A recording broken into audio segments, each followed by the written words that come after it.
Baik, saya akan menjelaskan apa itu filsafat. Jelaskan definisi filsafat secara bahasa dan istilah.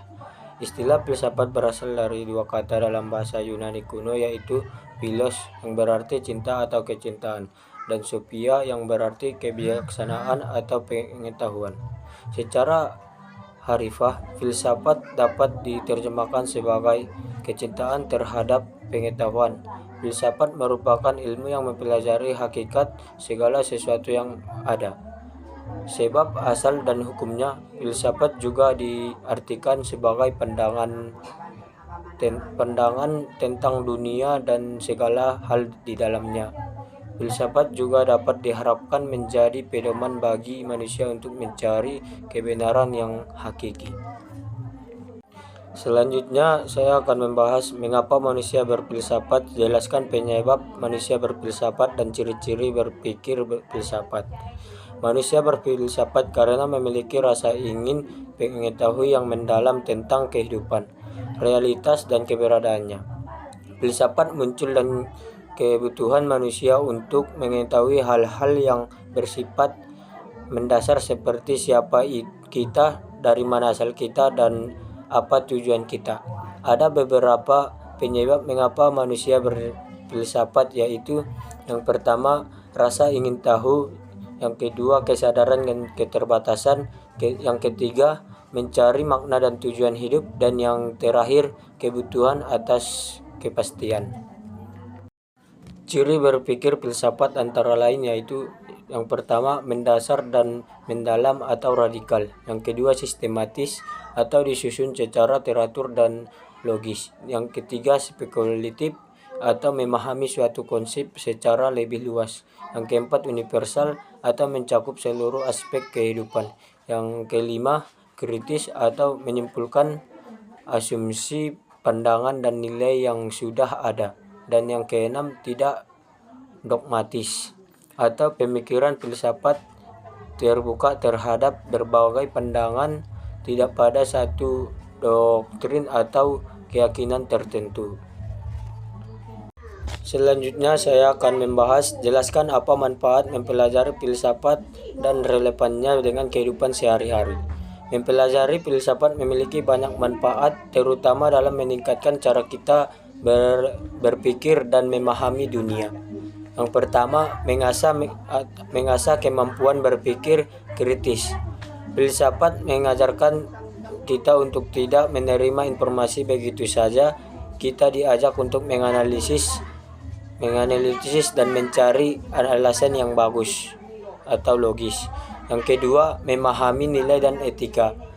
Pemahaman ini membuat kita lebih peka terhadap etika dalam pergaulan sosial, pekerjaan, dan tanggung jawab pribadi. Yang ketiga, memperluas wawasan dan pemahaman hidup. Filsafat mendorong kita untuk berpikir secara mendalam tentang kehidupan, makna, atau tujuan. Selanjutnya, sejarah singkat perkembangan filsafat dari zaman Yunani abad pertengahan dan masa kejayaan filsafat Islam hingga zaman modern. Yang pertama, zaman Yunani kuno. Dimulai dari abad ke-8 hingga 6 sebelum Masehi, para filsuf Yunani mulai mempertanyakan alam, kehidupan, dan eksistensi manusia. Tokoh-tokoh utama seperti Thales, Pythagoras, dan Heraklitus mengajukan teori-teori tentang alam. Kemudian Socrates atau Plato dan Aristoteles membangunkan filsafat tentang etika, politik, dan logika. Plato mendirikan konsep dunia ide, sementara Aristoteles lebih fokus pada logika dan ilmu alam.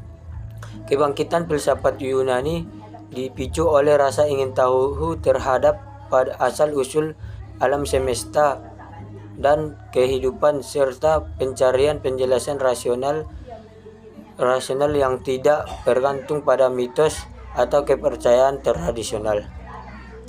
Periode Yunani kuno berakhir dengan kematian Aristoteles dan ekspansi Kekaisaran Romawi, yang kemudian membawa filsafat ke dunia Romawi.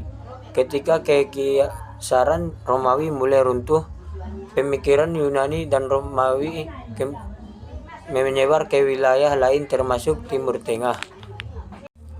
Selanjutnya pada abad pertengahan dimulai dari abad ke-5 Masehi. Pada masa ini filsafat Yunani dan Romawi digabungkan dengan ajaran agama Kristen di Eropa. Tokoh-tokoh seperti St. Augustine dan Satu Thomas Aquinas berusaha menyelaraskan pemikiran filsafat dengan kepercayaan Kristen. Thomas Aquinas misalnya menggunakan gagasan Aristoteles untuk memperkuat argumen teologis dalam membuktikan keberadaan Tuhan. Filsafat abad pertengahan berfokus pada hubungan antara akal dan iman. Penyebab kebangkitan filsafat di abad pertengahan dipengaruhi oleh kebutuhan untuk menjelaskan dan membenarkan dogma agama Kristen dengan akal budi yang juga dipicu oleh keterbukaan terhadap teks Yunani dan Romawi yang diperkenalkan melalui penerjemahan oleh cendekiawan Islam. Periode ini berakhir dengan munculnya Renaissance, di mana pemikiran mulai beralih dari teosentrisme atau pusat pada Tuhan ke antroposentrisme, pusat pada manusia dan lebih banyak penekanan pada akal manusia.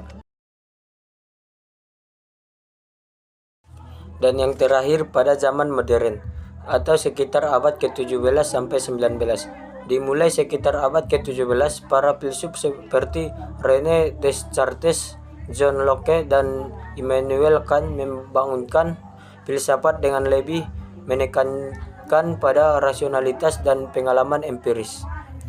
Descartes yang terkenal dengan cogito ergo sum, aku berpikir maka aku ada, menekankan pentingnya akal sebagai dasar pengetahuan.